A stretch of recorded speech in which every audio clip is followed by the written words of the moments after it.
Assalamualaikum warahmatullahi wabarakatuh. Di sini kita akan membahas bab yang kedua, yaitu about router OS. Nah, ini materi yang akan kita bahas yaitu router OS dan router port. Kemudian router OS features. Kemudian router port name, type, dan arsitektur router port. Mikrotik router OS. Router OS software itu biasa dikenal dengan router OS, sedangkan hardware itu lebih dikenal sebagai router port. Jadi jangan sampai salah ya. Oke, untuk router OS ini merupakan software dari vendor Mikrotik yang dinamakan based on OS ya. Untuk yang router port itu dia lebih mengarah ke perangkat fisik, sedangkan router OS itu dia lebih mengarah ke software. Nah, router OS ini berbentuk OS yang mana dia itu sama seperti Linux ataupun Windows. Jadi dia itu dapat diinstal pada PC, server, VMware, VirtualBox, dan lain sebagainya. Nah, router OS dengan standar alone operating system berbasis Linux dengan versi 335 kernel. Lalu misalkan ada pertanyaan kenapa OS itu diinstalnya di PC. Oke, jadi jika kita install di PC maka kita bisa custom prosesornya, RPC-nya yang apa, dan lain sebagainya. Nah, jenis Mikrotik itu ada banyak. Misalkan di sini Mikrotik X86-bit. Mikrotik X86-bit itu jenisnya banyak. Kemudian ada Mikrotik X86 Anito dan Mikrotik X86 Opma, dan masih banyak lagi. Nah, di sini saya akan membahas mengenai Mikrotik router port. Jadi operasi dari Mikrotik router port ini dibuat untuk menjalankan sistem operasi router OS, yang mana berarti segala fiturnya bisa terdapat pada satu perangkat ataupun dapat diperuntukkan khusus sebagai kategorinya. Seperti pada umumnya, Mikrotik router port juga memiliki jenis yang beragam, mulai dari low end sampai high end. Nah, untuk contohnya kalian bisa perhatikan gambar-gambar yang ada di sini ya.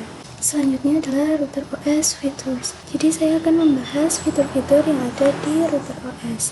Yang pertama ada support 802, yang kedua routing, yang ketiga firewall and NAT, yang keempat QoS atau bandwidth management, yang kelima point-to-point tunneling, yang keenam user management, yang terakhir tools. Nah, fitur-fitur yang tersedia ini bisa tertanam pada suatu perangkat router port ataupun bisa dipecah menjadi perangkat yang terfokus. Yang pertama ada yang namanya support 802.11 dan jenisnya ada yang indoor dan juga outdoor. Kemudian fitur yang kedua ada routing.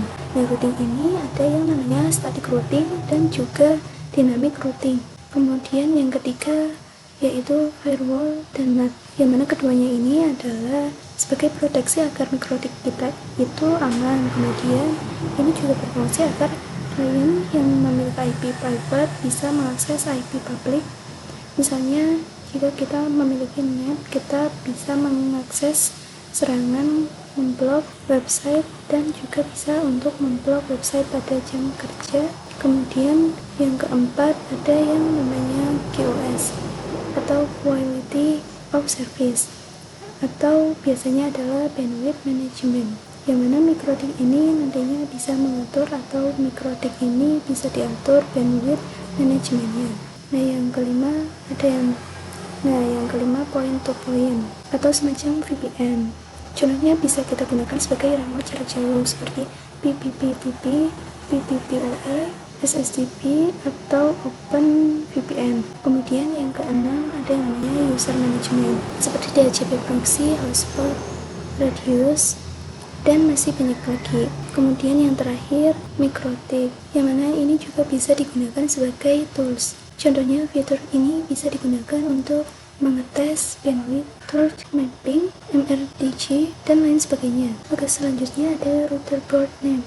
Router port name memiliki perkategorian nama pada perangkat router port Mikrotiknya. Berdasarkan 3 simbol name di sini, RP itu singkatan dari router port.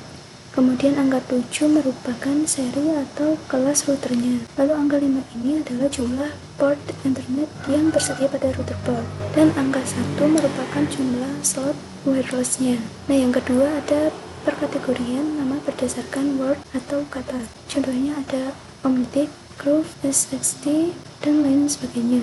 Kemudian ada yang berdasarkan expressional naming yang merupakan nama. Ini disederhanakan dan disesuaikan dengan tahun pengembangan, dan biasanya internetnya lebih dari 9 port. Jika kita lihat router port yang portnya lebih dari 9, ini termasuk dalam kategori exceptional naming. Kemudian router port type.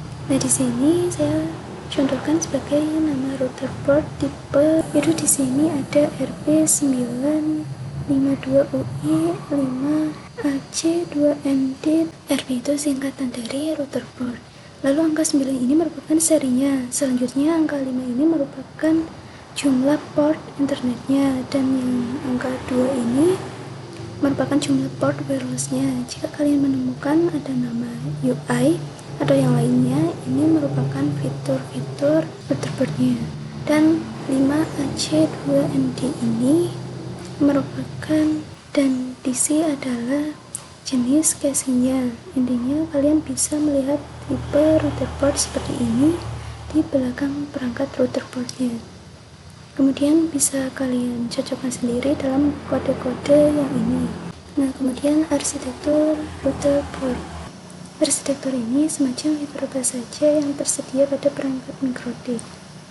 Arsitektur port dibedakan berdasarkan jenis dan kinerja prosesornya seperti tadi.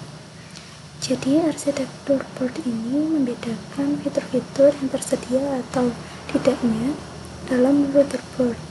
Nah, software atau OS-nya untuk tiap arsitektur itu beda-beda, karena fiturnya juga berbeda. Nah, selanjutnya jika kalian ingin melihat arsitektur mikrotik lebih lengkap lagi, kalian bisa kunjungi website www.mikrotik.com/download. Sekian penjelasan dari saya, kurang lebihnya mohon maaf. Wassalamualaikum warahmatullahi wabarakatuh.